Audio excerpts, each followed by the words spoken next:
Hello का जी साली जी का हाल बा? ठीक बा ए जीजाजी रउआ अपन बताई। तब भुला गेल बाड़ू जीजा के? हम काहे के भुलाई जाए, रउआ ना अपना भौजाई में बिजी रही ना। अरे भौजी हमार धन हई क्यों भैया के धन हई? अरे छोटा की सुन रे, अब दिन भरी हो चिल्लाते रहेली, लीर और भौजी बुलावे लगली, रुक जाई थोड़ा देर।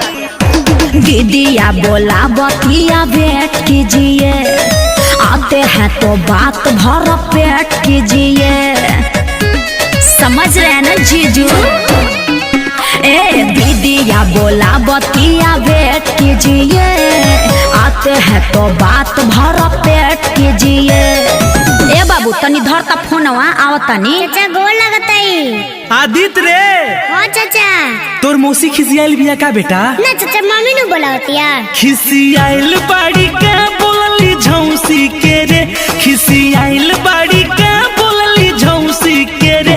बेटा का हाल बा तोरा मौसी के रे, बेटा का हाल बा तोरा मौसी के रे।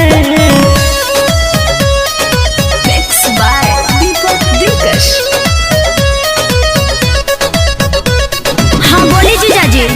अरे हालो चल ना कहलू ह चल गइलू ह, कोनो बात बा का? बात का होइली सुनी, जरा तो रहे जीजा चूल्ही प्यादा, एही से दीदिया करत रहे चाल। अरे त तू काहे भाग जाता रू, कह ना अपन हाल। ठीक ठाक बाड़ू नु साली हमार, कहो ना कैसन बाटे समाचार। धर तो बाबू। हाँ बोला चाचा। भग तोरा मौसी के मात बान्हू। ए चाचा मौसी को गाली मत दीजिए, भैंस नु चिचियातिया। अब का घास डाले गोइली हो भैंसी के रे, अब का घास डाले गोइली हो भैंसी के रे।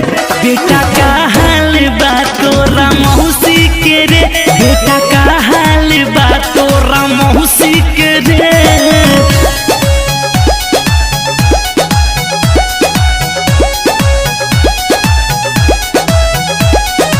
ए जीजा आइब ना, बड़ी मिले के मन करता रउआ से।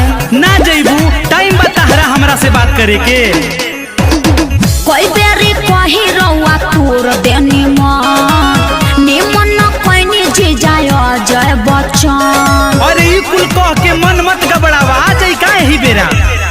मिले के तमहन बड़ी बाटे हमार, कह तो आ जाई यही घरी ससुराल।